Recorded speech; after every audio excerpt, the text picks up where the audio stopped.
Bonjour. Bon, je vais essayer d'avoir un propos clair, malgré le... C'est bon? Ah ouais, ok. Oh. Ok. Donc voilà, moi je viens de Nice, je travaille dans un CARUD, le CARUD Loup Passagine. Donc je vais juste vous faire un petit retour d'expérience voilà, sur un territoire différent, on va dire. Voilà, moi j'y suis depuis 3 ans, et vu que c'est, on va dire que voilà, le chemsex c'est, comment dire, une cause un peu qui m'animait énormément. J'ai essayé vraiment de développer voilà, des nouvelles stratégies d'aller vers au sein du CARUD, même s'il y avait déjà des choses qui avaient été mises en place avant que j'arrive, mais peut-être avec un aspect du coup un peu plus communautaire. C'était un peu dupliquer peut-être ce qui existait déjà dans les centres de santé sexuelle communautaire, etc., et les appliquer en fait au CARUD. Donc depuis 3 ans, l'idée, on a essayé de développer du coup une nouvelle stratégie d'aller vers sur des temps et lieux élargis pour favoriser donc l'approche et la captation d'usagers dans une phase plus précoce de leur conso. Et du coup, la mise en place d'une dynamique partenariale auprès d'associations communautaires et de lieux de prévention en santé sexuelle, avec des temps de formation sur le chemsex. Quand je dis formation, du coup, c'est former d'autres équipes comme les CEGID.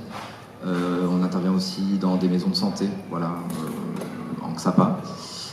Et aussi des permanences du coup hors les murs. Donc là voilà, bon, petit schéma un peu synthétique autour de l'offre qu'on a pu instituer et des différents partenariats.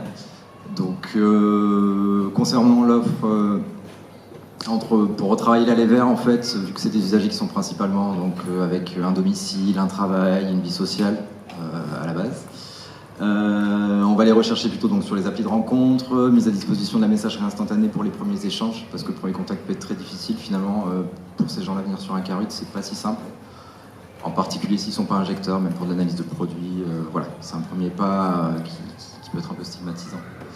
Le travail avec les usagers relais, l'accueil dédié avec la permanence tous les jeudis soirs de 17 à 19h, donc sur un temps hors horaire de travail et un peu plus anonyme, on va dire. Et en dehors aussi des dynamiques d'accueil collective sur le CARUD le matin qui peuvent être un peu plus chaotiques, avec un public du coup un peu plus précaire.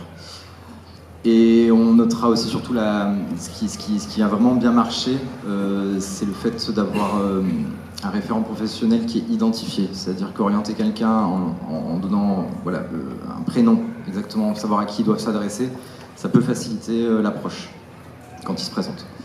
Au-delà de ça, du coup, beaucoup de partenariats avec les assos communautaires, ENIPS, le Spot, et notamment le nouvel espace de santé sexuelle communautaire qui existe dorénavant au sein des locaux du CEGID de Nice, les vendredis, jusqu'à 21h.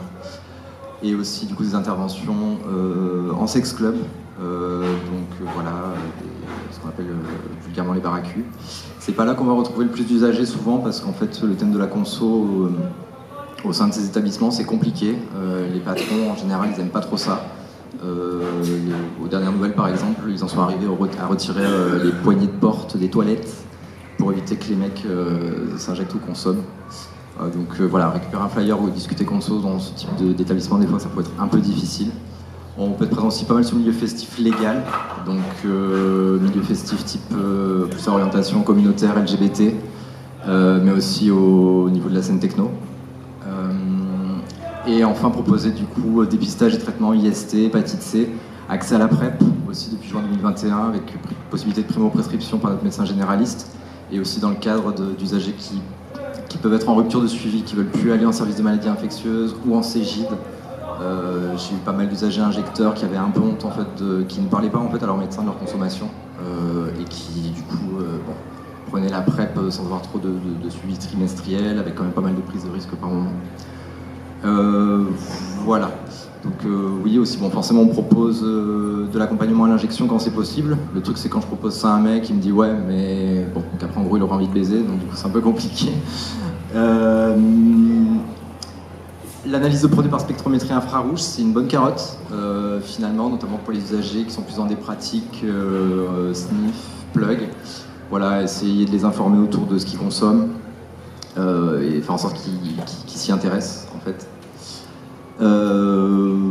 Voilà, et aussi au-delà de de l'espace dédié, on a pu développer, bon, avec le temps, il y a des usagers relais, on va dire, qui sont apparus, qui étaient particulièrement mobilisés par rapport à des situations un peu dramatiques qui ont pu avoir lieu il y a quelques années autour de décès de jeunes garçons en session, et qui nous ont aidés en fait à monter des ateliers de prévention aux surdoses. Donc, grosso modo, entre 2021 et 2022, on a organisé donc, à 2 reprises d'abord auprès d'usagers donc cet atelier, en présence donc, de professionnels et en partenariat avec le Corévipac à Est. Donc, au niveau des professionnels qui étaient présents, on avait donc des praticiens hospitaliers du CHU, infectiologues, addictos, on a même un médecin du SAMU qui est venu. Et du coup, avec un sapeur-pompier, infirmier anesthésiste, concernant la mise en pratique en fait, des gestes de premier secours, que ce soit la PLS ou la réanimation cardio-pulmonaire. Et enfin, en 2022, on a refait une sensibilisation, mais cette fois en mobilisant les patrons d'établissements LGBTQIA+, voilà, qui aussi peuvent avoir affaire du coup à des situations dans les boîtes, avec des mecs souvent au bord du Géol, ou ayant un peu surconsommé. Donc voilà, l'idée c'est de leur proposer aussi ce type d'action. Donc les objectifs, voilà, c'était un état des lieux en présence des usagers et des professionnels pour élaborer en fait de nouvelles idées, de nouveaux outils, de nouveaux messages et favoriser au maximum la RDR dans le cadre de ces consos. Proposer un espace de libre-échange et sensibiliser du coup aux gestes pratiques de premier secours. Donc à l'issue de ces ateliers, en fait, bon, clairement, même si les usagers sont motivés, au début ils sont 15 à vouloir venir et puis à la fin ils sont que 7. Voilà, la mobilisation, ça peut être quelque chose de compliqué, même si la demande vient d'eux. Ce qui ressort bien évidemment, c'est le phénomène de banalisation en fait, des géoles en session, hein, le mec qui dort en fait. Donc, en effet, la plupart du temps, le mec qui dort, il se réveille. Après, ça peut arriver que ça se complique. Donc voilà, insister sur le fait que ce n'est pas forcément un non-événement. Et ressortit également forcément la bienveillance du groupe et la question du consentement, avec des histoires un peu plus glauques par moment. Voilà, des mecs qui se font voler, qui se font abuser, ou qui se font juste abandonner au sein de leur appartement après une perte de connaissance. Voilà. Forcément, l'appel au secours, c'est pas facile. Tout le monde craint que la police débarque, même si on a essayé de les rassurer. Quand l'intervenant du SAMU était présent, il a bien signifié qu'il n'avait pas de lien direct avec la police, en fait, que quand ils appelaient les secours. Après, quand même, il y avait 2 points de mesure sur le fait qu'en effet, il ne faut pas non plus inquiéter les secours quand on les appelle. Dans le sens que, bon, quand les mecs sont en pleine perche, on n'a pas forcément notion de l'ensemble des choses. Donc, bon, voilà, il a insisté quand même sur ce point-là. Et au niveau des patrons d'établissement, comme il y avait un gros tabou sur le thème des consos, en fait, dans le milieu festif, quoi. Ça ne peut pas se dire, on ne pouvait pas vraiment en parler. Donc comment réduire les risques? Donc le Géol, en fait, c'est juste vraiment signifier aux usagers que le dosage est inadapté. À partir du moment où il y a Géol, c'est qu'il faut réviser le dosage et diminuer. On arrête le mythe du 1 ml/h, voilà, parce que ça, on aime bien mettre le réveil toutes les heures. Bon, on va plus partir sur des prises toutes les 2 à 3 heures et éviter de dépasser la dose de 1,5 ml. Favoriser plus les tracklists, donc noter les heures et les doses en fonction des participants ou éventuellement les captures d'écran. Et on va favoriser du coup les seringues de 1 ml non sorties pour le dosage, parce qu'en fait quand on est en session, qu'il fait noir, qu'on a la petite lumière rouge, que la graduation d'une seringue de 2 est effacée, on y va à l'aveugle et bon, entre la première et la 5e prise, les accidents peuvent vite arriver. Donc du coup, en partenariat avec les usagers, on a créé des petits kits en dehors en fait, des pratiques d'injection pour réduire les risques. Donc ça a été révisé avec eux pour voir qu'est-ce qui manquait, qu'est-ce qu'il faudrait ajouter, est-ce qu'on fait tout ensemble, est-ce qu'on fait ça séparément.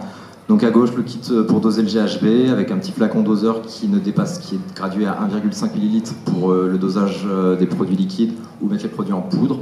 La seringue de 1 ml non sertie, le petit tableau, capote, gel, roule-tapaille et sérum-fi. Et à gauche, donc pour la pratique du plug, éviter le partage de matériel, on a préconisé du coup des seringues couleur avec la cup couleur correspondante, un petit filtre et l'ensemble aussi du reste du matériel, préservatif, gel, de l'eau stérile, etc.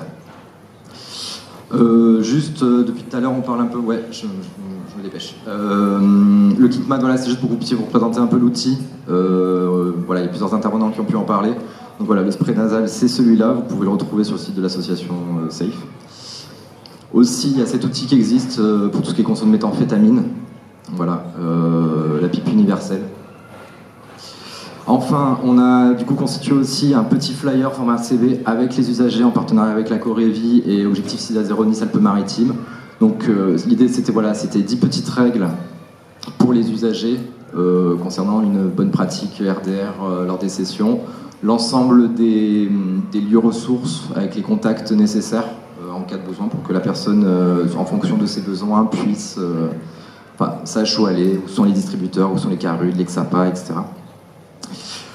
Donc, grosso modo, les plus, le professionnel identifié, ça marche très bien, voilà, un contact, un numéro de téléphone, un prénom, ça facilite le lien. Entretenir le lien avec les usagers relais, ça permet vraiment d'accéder à des usagers qu'on ne voit pas, notamment en termes de délivrance de matériel et de transmission de messages RDR. On a pas mal d'usagers quand même qui sont très sensibilisés à la réduction des risques et qui s'inquiètent aussi pour leur pairs. Le travail en collaboration et en réseau, c'est très important du coup pour tout ce qui est auprès des professionnels de la santé sexuelle. Et d'ailleurs, actuellement, oui, parce que j'ai une double casquette, je travaille aussi les vendredis du coup dans l'espace de santé sexuelle communautaire. Donc, quand il y a de la consulte PrEP en post-med, je peux aborder des sujets autour de la consommation et de la RDR auprès des usagers qui se présentent plus dans le cadre de dépistage ou de suivi PrEP. Le lien de confiance, en fait, finalement, je me retrouve de plus en plus en fait à maintenir, on peut faire des orientations chez l'addicto, le psycho, etc. Des fois, il y a une perte du lien. Et en fait, moi, j'essaie de conserver ce lien à l'extérieur des structures, finalement. Donc, je vais boire beaucoup de café avec les usagers, un espace où ils peuvent parler et qui permet, en fait, de l'accompagner vraiment dans sa temporalité, en fait. Chacun va un peu à son rythme, en fonction de ses pratiques et de ses besoins. L'autosupport, c'est quelque chose qui fonctionne. Je pense que c'est quelque chose qu'il faudrait aussi développer, dans la mesure du possible. Et enfin, ce qui marche moins donc, chez nous, c'est la constitution de groupes, parce que finalement, on est sur un territoire qui est très concentré, tout le monde se connaît, les groupes de parole, ça marche pas. Donc on va plus être sur un accueil individualisé, finalement. Passer la porte d'un CARUD, ça restera toujours quelque part difficile, parce qu'il y aura toujours le stigmate associé, la double, triple casquette, homo, usager de drogue, séropos, enfin, compliqué. Et enfin, on peut noter quand même un manque de moyens, peut-être humains et financiers, dans le sens que finalement, est-ce qu'on est nombreux à être mobilisés sur la question? Je ne suis pas sûr. Du coup, on supporte, moi personnellement, je suis tout seul sur le CARUD, quelque part, dans le soutien d'usagers qui sont nombreux. J'arrive même plus à les compter, ou mon chef il me tue pour la file active, mais c'est pas grave. Voilà, donc c'est tout, je vais juste terminer là-dessus. Voilà, merci.